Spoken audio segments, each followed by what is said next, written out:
Halo, selamat datang di cerita sensoriku, tumbuh bersama anak. Aku bukan pakar, bukan juga tenaga medis. Aku hanya orang tua yang masih belajar memahami dunia kecil anakku dengan segala cerita dan tantangannya.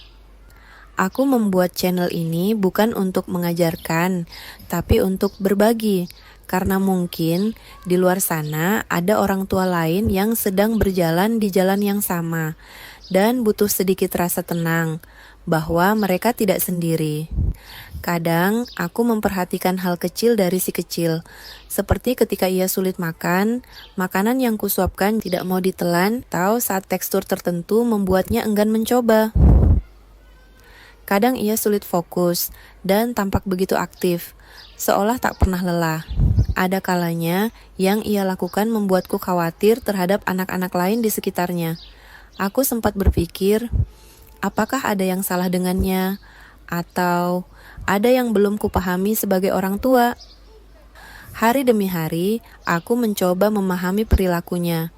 Tapi semakin aku mencari, semakin aku sadar, aku tidak hanya butuh mengajari anakku, aku juga perlu belajar memahami bahasa kecilnya. Sampai suatu hari, aku mulai membaca tentang Montessori. Dari situ aku tahu, Montessori bukan hanya tentang alat mainan kayu atau kelas yang rapi, tapi tentang memberi anak kesempatan mengalami dunia lewat indranya sendiri. Anak belajar dengan menyentuh, menuang air, menyusun balok, mencium aroma bunga, mendengar suara halus, dan mengamati cahaya yang masuk dari jendela. Lalu, aku juga membaca tentang sensory processing, dan akhirnya tentang sensory integration, atau integrasi sensorik. Ternyata, integrasi sensorik adalah cara otak anak memahami dan mengatur semua rangsangan dari sekitarnya. Dari indera praba, mereka mengenal tekstur benda. Dari indera pencium, mereka tahu aroma makanan. Dari indera pengecap, mereka belajar menerima rasa baru. Dari indera pendengaran, mereka menyesuaikan diri dengan suara di sekitar. Dari indera penglihatan, mereka memproses warna, bentuk, dan cahaya. Dari indera keseimbangan, mereka belajar menjaga posisi tubuh saat bergerak. Dan dari indera proprioseptif, mereka tahu di mana tubuhnya berada, kapan harus duduk, berdiri, atau melompat. Saat sistem ini belum seimbang, anak bisa tampak terlalu sensitif, seperti menutup telinga, atau justru terlalu aktif, karena sedang mencari sensasi yang menenangkannya. Dari semua itu aku belajar, bahwa bukan anakku yang salah, hanya aku yang perlu belajar. Bahasa kecilnya, bahasa sensori yang ia tunjukkan lewat perilaku.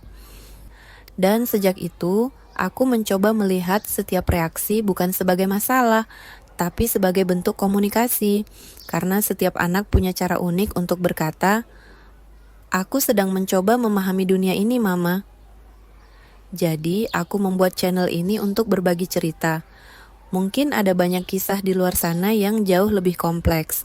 Dan untuk bunda dan papa yang menonton, boleh juga berbagi ceritanya di kolom komentar. Siapa tahu bisa saling menguatkan. Jangan panik jika ada tanda-tanda si kecil yang terasa berbeda.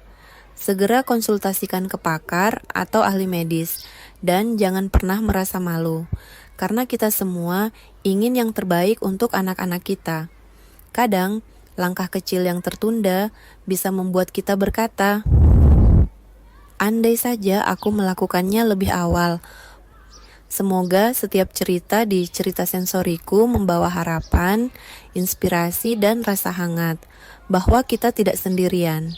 Jangan lupa aktifkan lonceng notifikasi dan ikuti terus perjalanan kecil ini, cerita sensoriku, tumbuh bersama anak.